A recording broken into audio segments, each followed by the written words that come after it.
తెలుగునాట అత్యంత భారీ బడ్జెట్తో తెరకెక్కిన చిత్రం కల్కి 2898 ఏడి. భారీ తారాగణంతో రూపొందిన ఈ పాన్ వరల్డ్ మూవీ తాలూకు ప్రీ రిలీజ్ ఈవెంట్ బుధవారం ముంబైలో జరిగింది.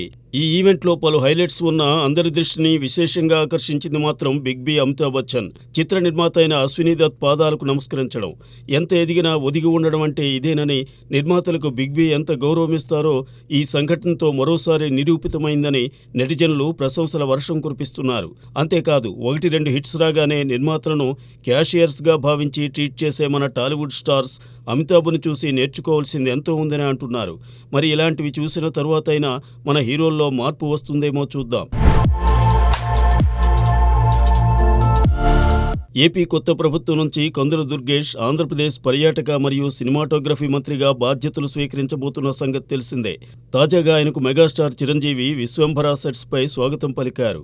ఈ సందర్భంగా తెలుగు చలనచిత్ర పరిశ్రమ అభివృద్ధికి ఎదుర్కొంటున్న సవాళ్లను సత్వరం పరిష్కరించేందుకు చొరవ తీసుకుంటానని దుర్గేష్ చెప్పారని చిరు ట్వీట్ చేశారు. అలాగే పర్యాటక రంగంలో అద్భుతమైన సామర్థ్యాన్ని కలిగి ఉన్న ఆంధ్రప్రదేశ్లోని అన్ని పర్యాటక స్థలాల్ని పూర్తిగా అభివృద్ధి చేస్తారని ఆశిస్తున్నానని విశ్వసిస్తున్నానని విశ్వంభర స్టార్ తన పోస్టులో పేర్కొన్నారు.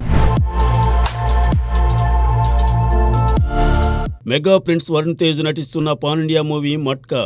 కరుణ్ కుమార్ దర్శకత్వం వహిస్తున్న ఈ చిత్రంలో వరుణ్కి జంటగా మీనాక్షి చౌదరి నటిస్తోంది. కాగా బుధవారం నుంచి ఈ సినిమాకి సంబంధించిన కొత్త షెడ్యూల్ ప్రారంభమైంది. ఈ సందర్భంగా 175 రోజుల అనంతరం కొత్త ఉత్సాహంతో ఆశలతో సెట్కి తిరిగి వచ్చానని, మట్కాకి సంబంధించిన రెట్రో మ్యాజిక్ని తీసుకురావడానికి సిద్ధంగా ఉన్నానని వరుణ్ ట్వీట్ చేశారు. దర్శకుడు హరీష్ శంకర్ ట్విట్టర్లో ఎప్పుడూ యాక్టివ్గా ఉంటుంటారు. తన సినిమాలకి సంబంధించిన విషయాలతో పాటు పలు అంశాలకు సదరు సోషల్ మీడియాలో స్పందిస్తుంటారు. ఒక్కోసారి అవి ఘాటుగాను ఉంటుంటాయి. ఇదిలా ఉంటే మిస్టర్ బచ్చన్ షో రీల్ పై క్రిస్టోఫర్ కనకరాజ్ అనేక లక్షల మందికి పైగా ఫాలోవర్స్ ఉన్న మూవీ బఫ్ చేసిన కామెంట్ హరీష్ కి కోపం తెప్పించింది.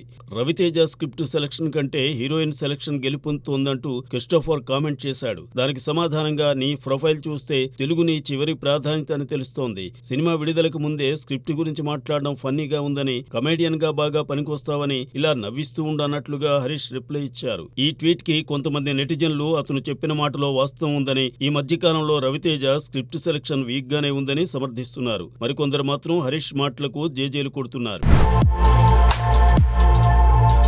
బాలీవుడ్ స్టార్ సన్నీ డియోల్తో టాలీవుడ్ కెప్టెన్ గోపీచంద్ మలినేని ఓ సినిమా చేయబోతున్న సంగతి తెలిసిందే. మైత్రి మూవీ మేకర్స్ సంస్థ ఎంతో ప్రతిష్టాత్మకంగా నిర్మిస్తున్న ఈ క్రేజీ ప్రాజెక్ట్ తాజాగా హైదరాబాద్లో ప్రారంభమైంది. ఇందులో సన్నీతో పాటు రజనా, సయామి ఖేర్ నటిస్తుండగా తమన్ మ్యూజిక్ అందిస్తున్నాడు. మరి టాలీవుడ్లో పలు ఘన విజయాలు అందుకున్న గోపీచంద్ మలినేని బాలీవుడ్లోనూ బ్లాక్ బస్టర్ అందుకుంటాడేమో చూడాలి.